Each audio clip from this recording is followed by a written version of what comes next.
kur një parti që ka qenë 6 vjet në pushtet, s'ka me çka i thot qytetarit, as për bilanc, as për programe përgjithësi, dhe vim tek moteja tip thirrje tubimi si mos Chopin. Atëherë problemi s'është vetëm te një fjali, problemi është te niveli i mendimit politik që ajo fjali zëvendëson. Sepse një moto elektorale normalisht nuk është broritje.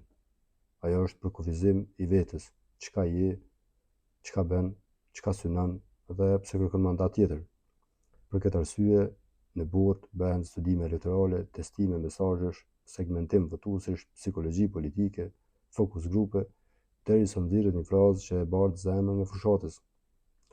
Rrjedhimisht, kur është në pushtet, edhe zemrën e asaj që ka është qeverisur në të kalumen. Ndërsa këtu, ne po e përshkruajmë një rrëshqitje nga programi të instikti, nga argumenti të impulsi, nga qeverisja të broritja. Dhe ku një parti e madhe, siç presupozohet serveve, merr një perlë spontane të një tubimi dhe e shpall moto, mesazhi i fshet është s'kemi me çka të shpjegojmë, kemi vetëm çka të urdhërojmë emocionalisht. Pra jo bindje me arsye, por mobilizim me nerv. Paradoksi është ky. Një moto si mos Chopin nuk tregon vetbesim, shtetërmos, tregon defensiv. Kur je i sigurt në punë, thua ja çka bëm, ja çka bëjmë.